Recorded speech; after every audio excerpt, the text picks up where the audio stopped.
Tsar Nicholas II's second daughter, Grand Duchess Tatiana Nikolaevna, was born to the growing Romanov family on 10th 1897 in Peterhof, a town just outside of St. Petersburg. While her big sister Grand Duchess Olga resembled their father, baby Tatiana looked more similar to her mother, and the Tsar often remarked that she reminded him of his wife. The little Tatiana Romanov was a calm, balanced child with dark auburn hair and large, wide-set grey eyes. Growing up, the Grand Duchess wore simple white muslin dresses and sailor suits decorated with intricate embroidery, usually made by her mother. She played with toys which once belonged to her older sister, to whom she was very close. Together, the two girls made up the Big Pair, as they were affectionately known within the family and among their relatives and friends. Grand Duchess Tatiana was growing up to be straightforward, honest and pure of nature. She had a tendency towards establishing order in life and had a highly developed sense of duty. She was always in charge of the household routines, and because of her mother's illness, she usually was the one who took care of her frequently ill little brother, Tsarevich Alexei. Tatiana was also often the one who accompanied her father for walks when no aide-de-camp was available. Tatiana was always the one who stopped her siblings when she thought they were being too naughty, and reminded them of their mother's will, which earned her the nickname the Governess. Willingness to work hard and be useful was part of her character. Tatiana, as always, helps everyone, everywhere, wrote the Tsarina in 1918 in one of her letters. At the same time, the young Grand Duchess Tatiana had a very kind heart.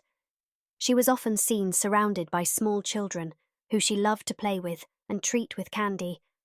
Tatiana was a famous beauty. She was tall, slender, and elegant.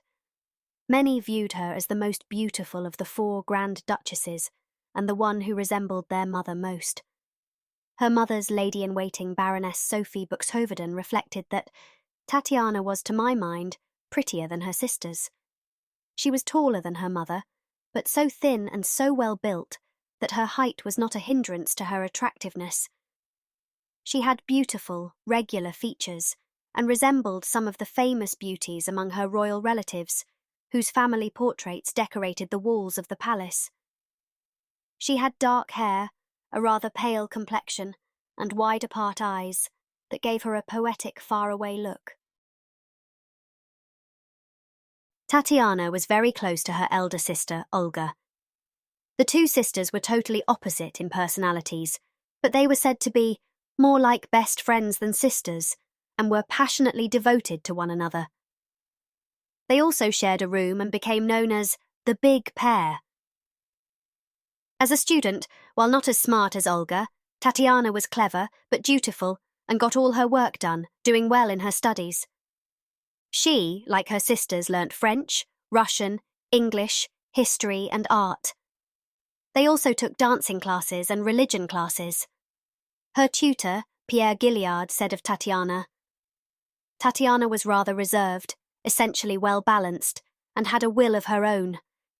If the Tsarina made any difference between her children, Tatiana Nikolaevna was her favourite.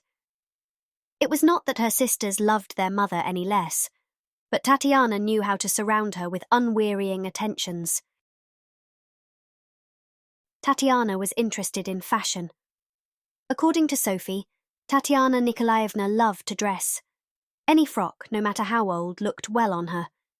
She knew how to put on her clothes, was admired and liked admiration. Her mother's friend, Anna Virubova, wrote that Tatiana was talented in embroidery and crocheting, and that she could dress her mother's hair as well as a professional hair stylist.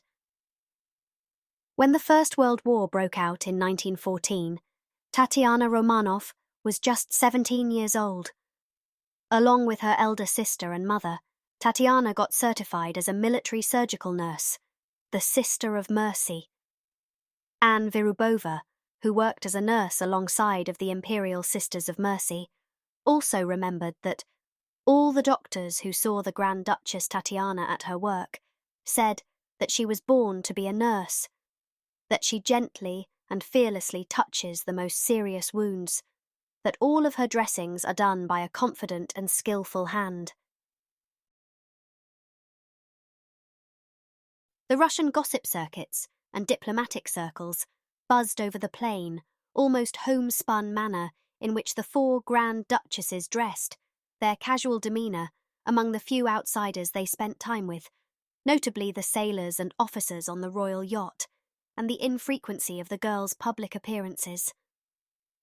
Alexandra's isolation was a result both of her choice of a lifestyle and of her multitude of real and imagined illnesses, and it was aggravated by her exhausting focus on Alexei's condition.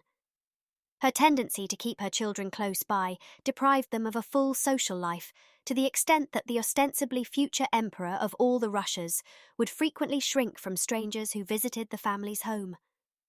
Alexandra's standing among the Russians, including the royal family, wasn't improved any by her association with Grigory Rasputin, the enigmatic, unkempt holy man who, it seemed to the Empress, was the only person capable of easing her son's suffering.